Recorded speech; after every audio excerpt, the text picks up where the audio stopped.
This may look like an IKEA warehouse, but it's a shopping experience like no other, where people coming out of homelessness can furnish their entire home. They're solid, they're good. And it's all free.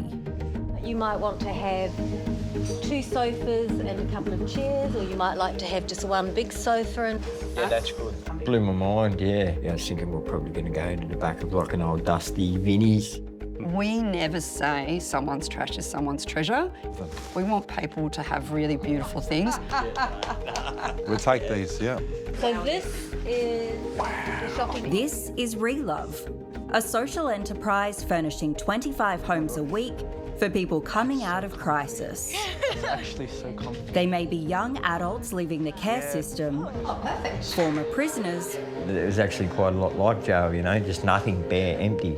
or women and children escaping domestic violence. People are leaving in the middle of the night with a bag, some clothes. In Australia, people are living in poverty in every neighbourhood. It's a hidden crisis, right? We don't see that people are sleeping on the floor. That shows you, doesn't it? ReLove is the Oz harvest of the furniture world, finding a home for unwanted furniture. You know, we're talking about like football fields of furniture being diverted from landfill. You know, we're an environmental solution, connecting lots of excess stuff to people who need it. Like just having furniture in my home has set me up to, you know, do so much. I got a second chance at life.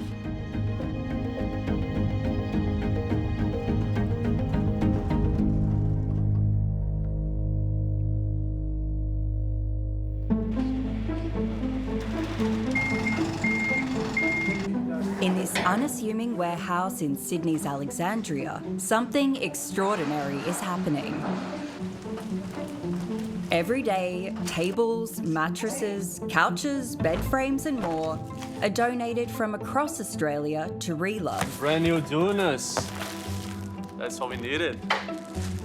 They're rescued from the community, hotels and companies, Cool design. and recycled to people in crisis. Okay, team, come on down. In ReLove's meeting room, Okay, so co-founder Fernando is briefing volunteers. I know every day's a special day, but I do want to. This morning, it's Jessie and Kev's turn to choose furniture. The two friends met at a rehabilitation program for former inmates and recently moved into a house together. Just grab a seat. I just hope that it looks like a home Yeah, it will, man. It will. It will. instead of a trap house. Yeah.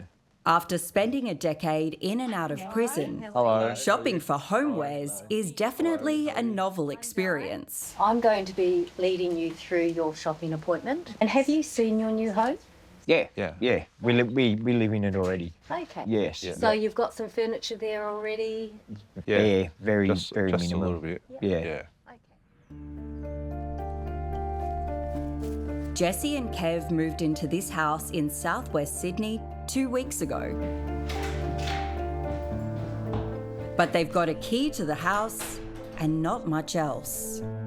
This is our new place. This is a bathroom. You see our lounge room to be our lounge room. This is my room in here. Yeah, first time in 20 years that I've had somewhere to live, yeah. Yeah, which is really good, yeah. Nice new kitchen it is. Nice open spaces. Jessie grew up in a violent household and started using drugs by the age of 12. I grew up around quite a bit of domestic violence and, you know, for a while there I became the perpetrator of that violence that I so despised growing up. My first stint in prison was actually domestic violence related.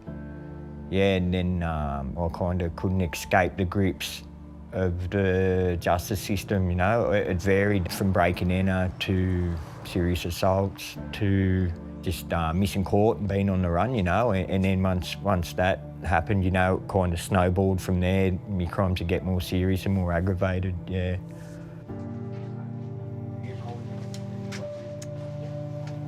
Yeah, so welcome to the pink floor. Lovely. There's no limits at ReLove. Clients can furnish their whole house with whatever they want, from the sofa to the side table.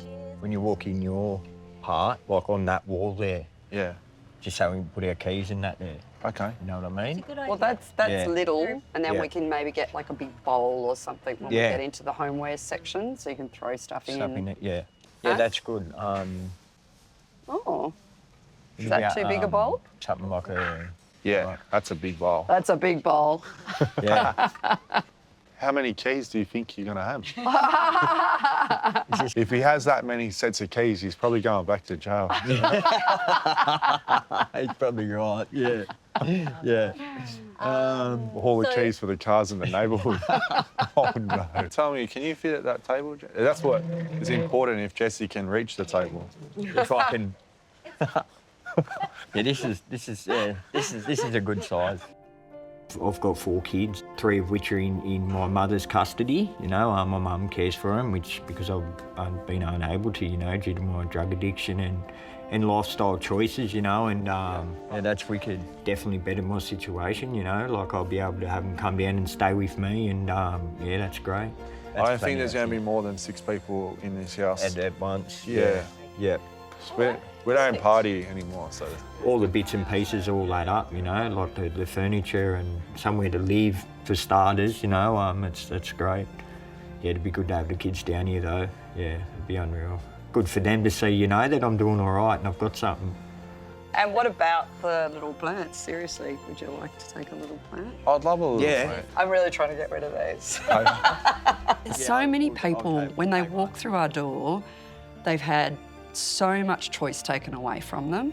It's a really lovely moment for people to come in here and feel like nobody's judging them, nobody's saying, here, you must take this. And you see the differences of what people want. That's the joy, right? Now we're starting to look at colour and things. This is where Jessie's going to excel. Yeah. We're letting people be seen and heard. And that could be something that hasn't happened in a really long time.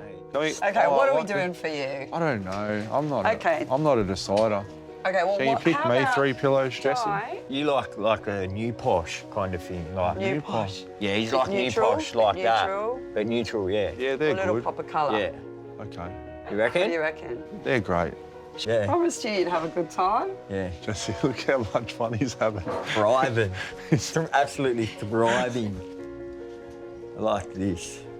Yeah, it's cool, isn't it? Yeah, that is so cool. With Jessie and Kev, I think they've both spent some time in prison, but if you look at both of them and you think about who they were as a child, or what happened in their life that led them to be in those circumstances. Yeah. I've got one in a box, so I'm going to give that to you. You might have a view on what somebody who's come out of incarceration might be like, but then you get to meet them, and they're just people like you and me. What was your favourite thing about today? Mine was hanging out with all the ladies. Oh, Getting to hang out with the lasses, yeah. All right, well, we No, always cool. land with a hug. Unreal. See ya. Thank you. See you tomorrow. Thank you. Thank you very much, Ren. Unreal. Much appreciated.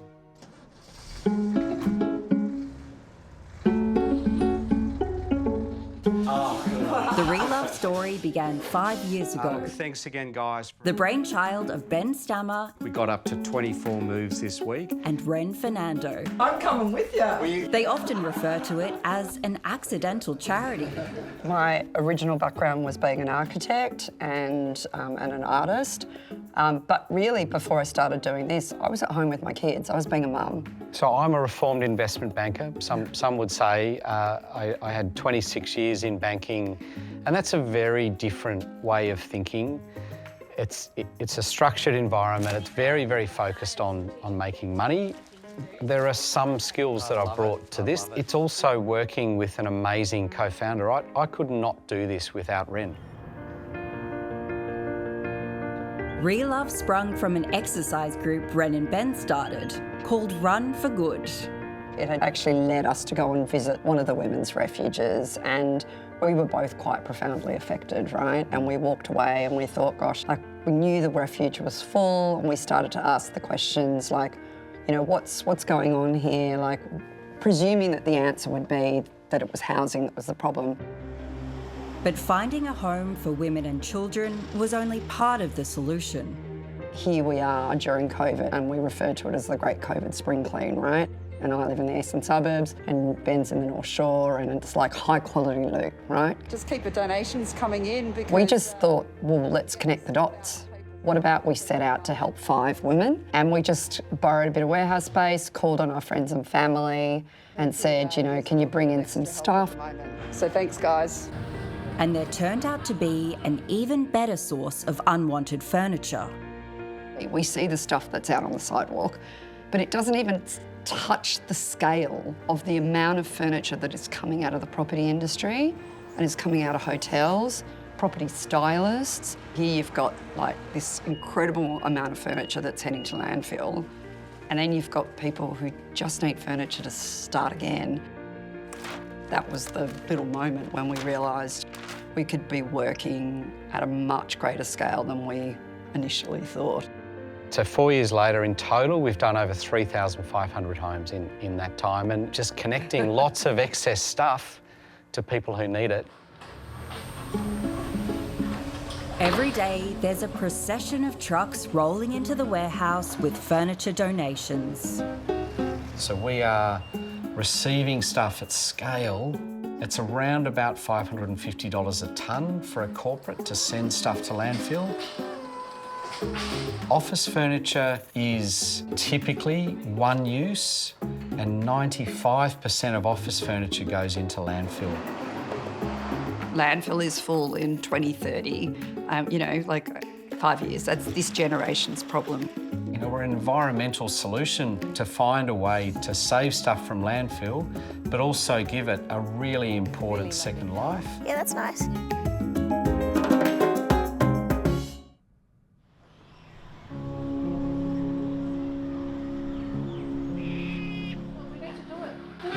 You want to leave her out? Okay, you be you. Shauna was one of ReLove's very first clients. In 2021, she was living in Wagga Wagga with her 3 kids and trapped in a violent relationship with her partner. 10 years I was in that cycle. That's all I knew. Like, I thought that this is love because that's what I grew up seeing. He was on drugs, very jealous man, like just very controlling and very possessive and demanding of me, and just, he introduced me to ice. And this was the lowest I've ever been. He was happy because I was, you know, he had me right where he needed me. My son, Lethan, he started running away, and he said it to me, he's like, I don't feel safe at home. All you and Dad do is fight. All I hear you do is scream, and, you know, some nights the screams are like, you're getting killed, and this day he was just bashing me, and I ran outside, and I don't know, but by the grace of God, police come from everywhere. Still don't know how, like. This was just before I left Wagga. Yeah, just so hurt and broken and at the end of myself. Shauna knew she had to leave the relationship to save herself and her kids. I called him up on the DV line and I said, you know, like, I'm gonna die if I stay here. I'm either gonna kill myself or my ex is gonna kill me. Days later, at 36 weeks pregnant, she got on a train with her kids and fled to a refuge in Sydney. Like, there's little Lethan and little Addie, little Zayden. Like, you just look at that and it's like there's no soul, no spirit to me. After a stint in the refuge, Shauna was finally given somewhere to live with her children. But yeah, I remember moving in, I had nothing, like nothing.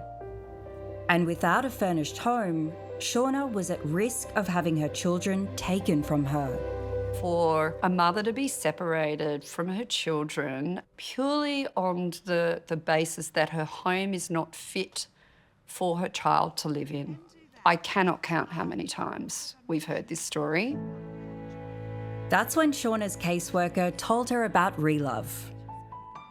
I still remember going there, like this massive warehouse and just full of furniture. And I was like, oh my gosh, I think I furnished my whole house, down to the bar stools at the kitchen bench. Being able to furnish her home was a turning point for Shauna. I remember when I first got the bed, be able to wake up the next morning and function for your kids and then have that motivation to want to go and You know, like set yourself up in life. I got a second chance at life. This is who Shauna was always supposed to be.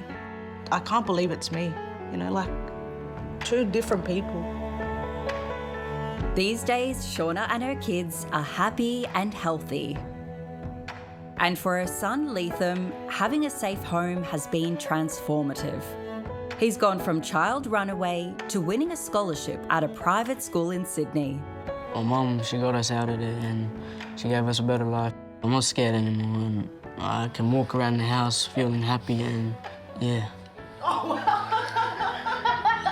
What did you do at school today? Did you cry? Yeah, you know, my little kids get to come home after school and, you know, just jump on their beds or lay up on the lounge, or like we have a home that we can call home.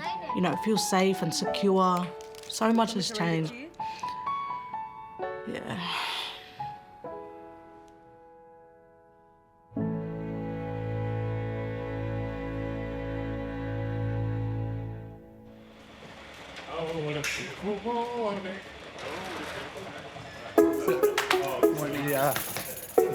Yes, sir. ReLove has very few paid staff, relying on a vast array of volunteers to get the work done. 1, 2, 3, ready? So if you can get yourself at a station. Today, Ren is giving a pep talk to a group of volunteers from the corporate world. So firstly, I want to say thank you guys for turning up today. These volunteers will compete against each other to make bookshelves from flat packs in record time. So we know what these are today, the shelves? Oh, perfect, we've got an example. Everybody who walks through our door has experienced some level of crisis or trauma and is setting up a new home. So it's a really important thing that we actually make this. Let's go, team. Do we know what's the? So I think the record for this particular one's 6 minutes. Really? No pressure. No pressure. Philanthropist Lawrence Marshbaum was one of the first to back ReLove financially.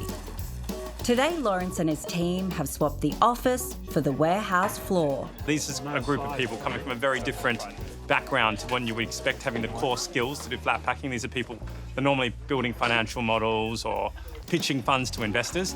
And so obviously we're tapping into a very different skill set today. The shout when you're finished. In its early stages as a startup, ReLove struggled to gain government funding, relying on corporate philanthropy to survive. Not finished. That needs to be. You know, we don't have a great culture of philanthropy in this country. We live in a wonderful country, it's brilliant. But we actually, on a per capita basis, one of the poorest givers in the world. And so we can, as a nation, all tip in, give a little bit more. Done. We got a winner! You can take it firsthand from me that it makes you feel much more fulfilled and better in life as well. You said you weren't going to build flat packs, Lawrence. I'm so surprised that I'm on the winning team. It's teamwork, it's all about time. Well done. Now, after 4 years in operation and multiple funding setbacks, the government is finally taking notice of their work. The housing crisis is real. It's really tough for people out there. New South Wales Minister for Housing and Homelessness, Rose Jackson, is here to announce a $100 million housing innovation fund for frontline charities. That fund is dedicated to supporting local organisations who are doing the actual work on the ground, supporting people who've been experiencing homelessness. If you can't sleep in a bed, you know, be warm, you know, these basic things, cook a meal at home, you know, have a fridge to put your milk away in, and you're supposed to turn up to work. This funding is recognition that providing furniture is essential to prevent people from falling back into homelessness. These are the suburbs that we're going to. It just shows you actually how much need there is. Clients are referred from charities all over Greater Sydney. This is poverty on your doorstep, right? It's in everybody's neighbourhood. It's a hidden crisis, right? We don't see it. We don't see that people are sleeping on the floor. But that shows you, doesn't it? I mean, I think that's quite shocking. Hi guys, it's Friday afternoon and we are doing another weekly call out. Keeping up with the demand for furniture is tough, but it's dealing with people in crisis on a daily basis that can take a personal toll. I'm not pretending that sometimes it's not hard. You know, I have had days where I've walked home and just sat on the sofa and cried because I've reflected on a child that, has been through trauma and I've been playing with, and sometimes you've got to carry that a little bit. But it's also, that we're doing something about it, so it doesn't feel futile. There's a huge need to get it right, especially for the next generation. A third of homeless people in Australia are under 18 years old. So this is the shopping area for homeless. Like these So two. we've got lots of sofas. Zion and Aries met in a group home for homeless teenagers. Now they're coming of age. They're legally required to move out and make their own way. So they're setting up a flat together. I think stepping out into what we can create as our own space is a mixture of daunting and exciting. Yeah. I think the daunting part is that it's we're pretty young and we haven't really had the experience of not being someone not being there. Oh, it's so comfy. It's actually so comfy. It is pretty comfy. Yeah, it feels like asleep. Okay, don't need a bash on it. Okay, sorry. This is very nice. It would have been extremely hard, Yeah. especially finding for cheap prices or something, because nowadays everything's expensive, especially furniture, the white goods, fridges and everything. Yes. Especially sofas. Yes. They're really expensive. Oh, it's interesting. No? No. All right. What do we... Ooh, that's really nice. It's giving home. It's home? giving a home vibe. Right. I'm liking taking it. that home. We're taking it. We're We're taking it. All right. Awesome. I've got a son doing his HSC, and you just think, wow, these are young people who have to be responsible for themselves and, still be finishing year 12. And if you think about that, of course we need to look after this generation. I always like to ask, what's your favourite thing that you chose today? The couch. Yeah, I was going to say the couch. I'm so excited. See you in your place next week. Have a hug. And ReLove isn't just transforming homes. So start over here. 4 years after she came here, Shauna's life has come full circle. She's now a caseworker for Indigenous women leaving prison. And today she's here with Yana. Okay, you happy about that? Yeah. Obviously, once coming here with a support worker myself, and now to do that with Yana, it's just to be, on that side of things, to now being on this side, I'm out of words. A woman is, on average, returning to a violent partner 7 to 8 times, right? And we know that often that is because they're choosing between living in fear and poverty, which is why we do this work. If they have felt that moment of kindness, they're more likely to reach out for help in the future. Kindness, we can't underestimate how important kindness is in that moment of healing and recovery. Wow, I haven't seen one of these in forever.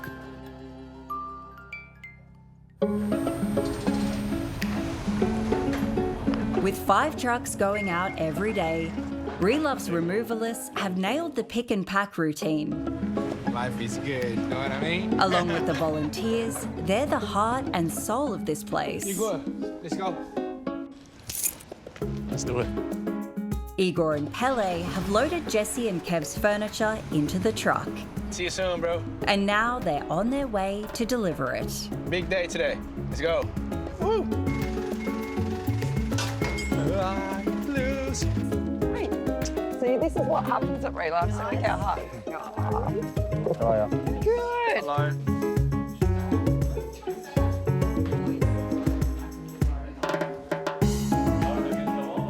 Yeah. That's a good spot, actually. Right, maybe. Look at this. It's going to be cosy. Yeah, it looks all right, doesn't it? Looks all right. Looks good. Yeah, looks fantastic. And you picture yourself just chilling. It was bare in here. There's absolutely nothing in here but walls, and it was quite desolate. It was actually quite a lot like jail, you know, just nothing, bare, empty, you know, giving us a good chance, you know, a bit of a head start. Nice. Look at that. Lovely. Here's your flowers, darling.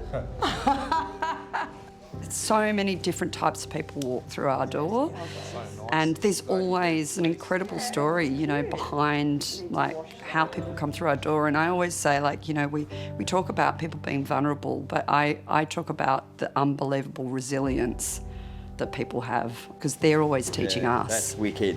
That is. That is sick. We get to see some incredible humans that have just kept on getting up, you know, over and over again when life's thrown them just obstacles that are just unfair. Like, we're only human, you know, like, we've made mistakes, but yeah, we just want to kick on with life now, you know, and take to the next level. This is how it started. We won't rest until this is just a maintainable and scalable thing without losing any of that moment of human connection and heart and joy that happens under our roof. You know, there's just no point just delivering stuff to people. That's not what we do here. Yeah, you know, it's a home. I can actually go out and I can go to work now and I can come back and I can enjoy the fruits of having a home.